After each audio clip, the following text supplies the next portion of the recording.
Hello, all. I wanted to talk about a realization that I recently had through looking into the media censorship of various people, looking into the history of ideas, the history of politics, the history of sociology. And I came to a conclusion about, or at least a greater understanding of why the current movements that characterize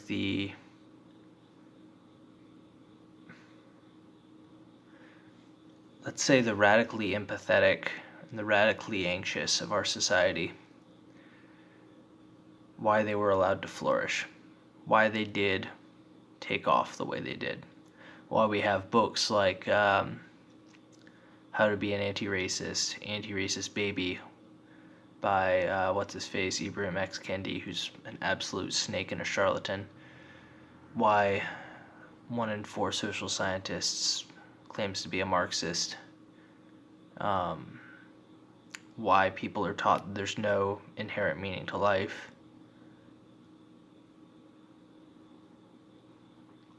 These are all a chain of ideas. And the main thing they all have in common, it doesn't seem easy to see like what these ideas have in common, but what they all seem to have in common is a rejection of empiricism. So let's fast forward maybe like a century to where the primary intellectual movement of our time was rationalism. The Industrial Revolution was happening. People assumed that due to the results of the scientific method and the empirical study of material reality and things like Cartesian dualism, which I've talked about before on this channel, which is the idea that you can divide the realm of spirits and gods and the realm of matter, which then turned into materialism and idealism, and materialism kind of won the public intellectual sector, and idealism was kind of shuffled off to the side and kind of turned into the New Age movement, among other things, and other types of epistemic philosophy. So people assumed that there was this material world that was self-evident and objective and real. And they realized then that based on what happened in World War II and what happened in the communist gulags and what happened in Stalin and Mao and Mao's China and Stalin's Russia, Lenin's Russia, and the American colonization and slavery, they realized that if this is a deterministic world, which is material and has basically the mechanics of like a machine or something where you pull a lever and then you get a result, and the effect of the result is directly dependent and equal to the effect of pulling the lever or spinning the wheel or whatever. It's mechanical. If this is mechanical, then the mechanical universe is a shit show. It doesn't care about us any more than it cared about, let's say, the dinosaurs or the dodo bird or any other such thing.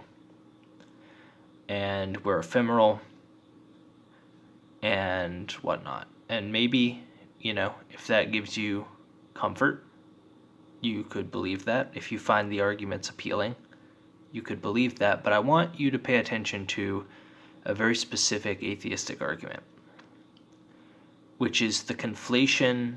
It's not even an argument, it's a thought process. It's the conflation of the results of something, 1.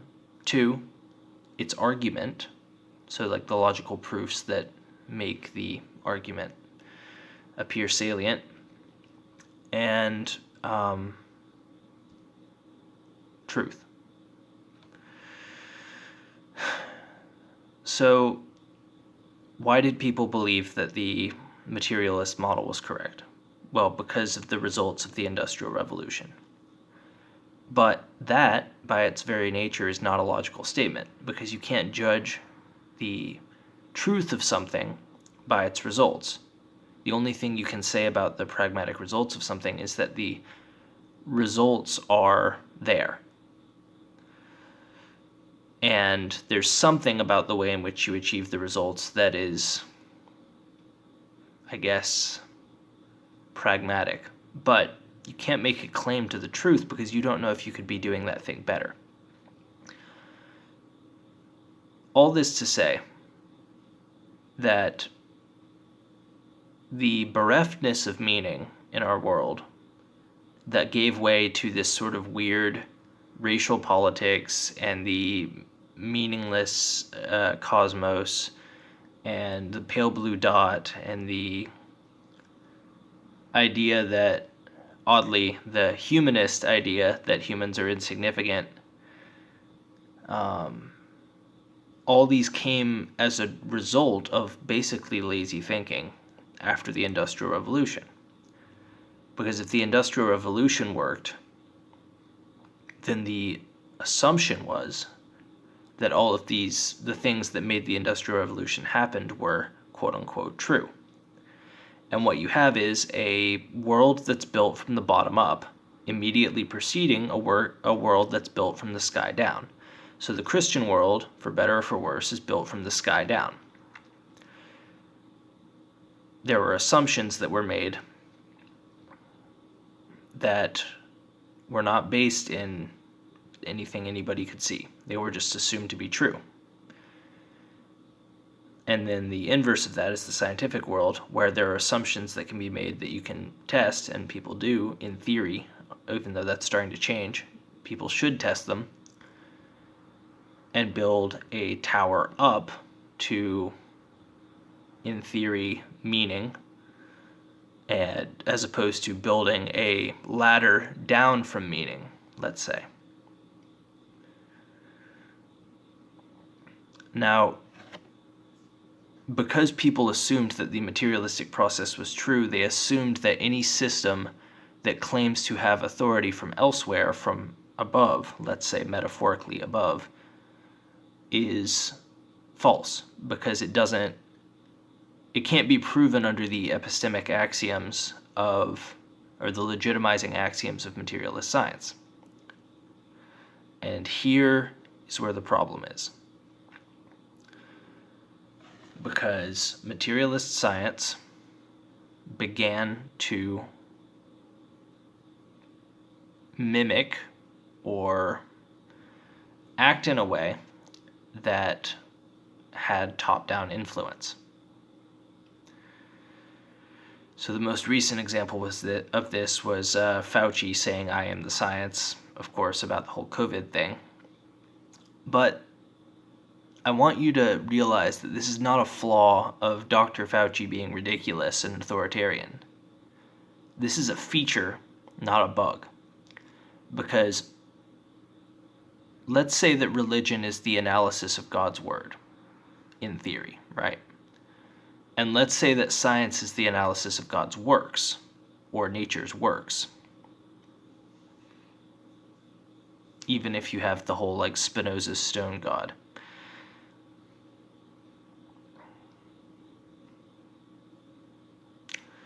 There are only going to be a certain amount of people who are deemed qualified, or actually literally qualified, to analyze God's works. As I think it was Bruce Lee who said this, a genius can learn the secrets of the universe from the back of a soup can, but you can put an idiot in a library and he'll never learn anything. That's a paraphrase, and I'm not actually sure if it was Bruce Lee who said that, but the principle arises. Most people rely on trust to get through the world. They're not philosophers, they're not original content creators, they're not thinkers.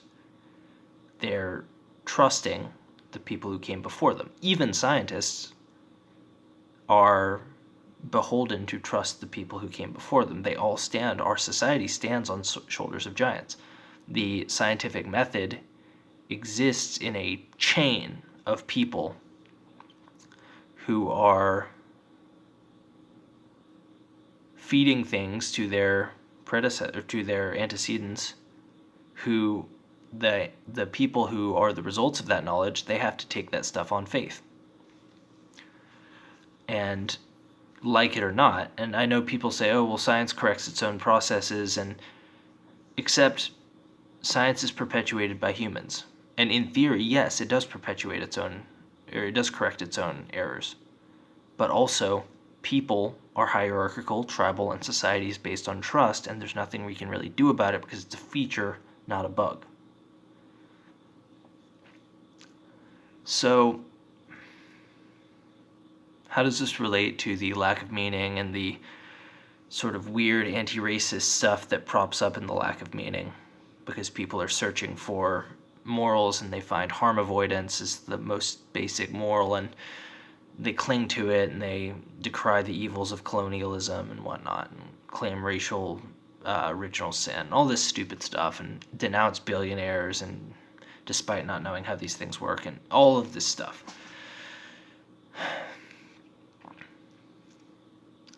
Effectively, the rational mindset that was brought about and legitimized by the Industrial Revolution failed. And its failure was a feature of it and not a bug. Because human society is based on trust. Trust comes from authority, and authority is imperfect. So, yes, in theory, if in a perfect world where everybody was rational and secular, whatever that means, people could exist in this logical positivist space where they just, seek out truth in the universe and everybody lives happily ever after. But in an imperfect world that we live in, where people have different abilities to apprehend truth and different abilities to apprehend science, that is not the case, and that will never be the case unless we fundamentally change something about the human being. And what I see in all these postmodern and critical theory and all these weird anti-racist morality, religion, people performing baptisms at George Floyd's grave, all this stuff, I see it as the inevitable result of the scientific method. And specifically, logical positivism as a result of that. Because, like I said, the scientific method seeks to build a tower above. A tower to above. It starts with the foundations, Newtonian mechanics, and builds up and up and up. And in theory, the idea is that you get to things like consciousness, free will, and choice, and morality, and all this stuff. In theory. But at a certain point, it turns into trust, and that's inevitable. And there are certain people who aren't going to like that. And you can say, oh, well, I don't care if they don't like it. It's not rational. You're not hearing what I'm saying. It doesn't matter if it's rational or not. What matters is the inevitability of people's inability to understand and to have trust in authority versus actually being scientific. So, and then of course there's the tendency of power to corrupt. So when you hear people talking about how 2 + 2 = 5 because white supremacy, just know that this is a natural consequence of what happens when you get rid of religious structures. Because when people don't have a moral authority to turn to, they turn to a secular authority. And secular authority maintains authority in the only way it understands. So until we get a faith-based, accepted upon moral standard, until scientists become priests again and start proclaiming things from above and down as opposed to down and up, or actually both down and up and down, you're going to keep seeing people having baptisms at George Floyd's grave. You're going to keep seeing race riots. You're going to keep seeing people thinking billionaires are immoral. That's not going to change until scientists become priests again. So this was a kind of long-winded and circumambulatory explanation of things, but I do believe that in the history of ideas paired with human nature, until scientists become priests, until science becomes a religious enterprise, people are not going to be rational. You know, the 100 IQ Karen with blue hair is not going to wake up one day and be Rene Descartes or Richard Dawkins or Sam Harris or whoever. That's never going to happen in a million years. So these people need moral guidance. Science can't provide it to them except in the very base pablum of harm avoidance. And they're going to find their own crap moral guidance that hasn't been thought out well enough at all. And it's going to lead to bullshit. Make scientists priests again.